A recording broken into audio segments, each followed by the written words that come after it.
How to make a 5 double crochet popcorn stitch. Start by making 5 double crochets all into the same stitch.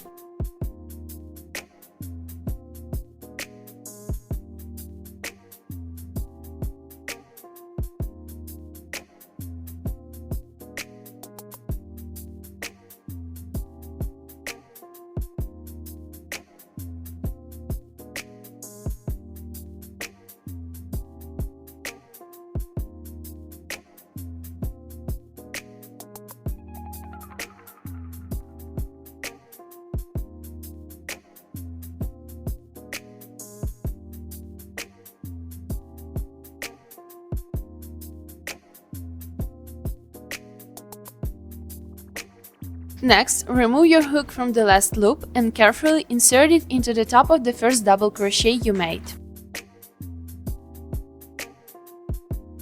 Now grab the dropped loop again with your hook, pull it through the first stitch, and that's your popcorn stitch.